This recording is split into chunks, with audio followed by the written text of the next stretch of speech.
Kumustahin naman natin ang trapiko sa North Luzon Expressway sa mga oras na ito. Naroon ngayon si Harley Valbuena live. Harley.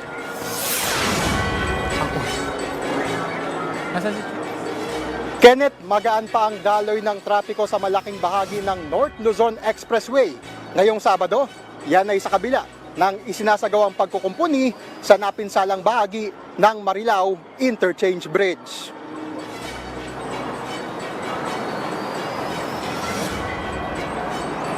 Live to moderate ang daloy ng trapiko sa NLEX sa may bahagi ng Marilao simula pa kaninang tanghali. Binuksan na rin ang leftmost lane ng NLEX Marilao southbound bilang zipper lane para sa mga northbound na sasakyan. At gayon din ang bahagi sa may bago sumapit ng Lias Overpass hanggang Marilao Interchange.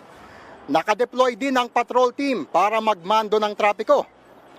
Samantala sa ngayon ay tanging ang Class 1 vehicles o maliliit na sasakyan ang pinapadaan sa Marilao Interchange Bridge patungong MacArthur Highway at San Jose del Monte City at hindi muna pinapayagan ang Class 2 at Class 3 vehicles kabilang na ang mga truck at bus. Ipinatutupad din ang stop and go scheme.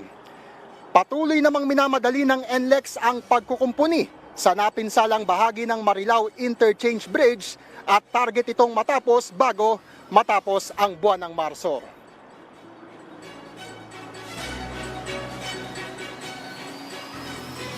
Kenneth, sa ngayon ay pinag-aaralan pa ng pamunuan ng NLEX ang panawagan ni Transportation Secretary Vince Dizon na gawin munang libre pansamantala ang toll fee sa may bahagi na apektado ng napinsalang Marilao Interchange Bridge.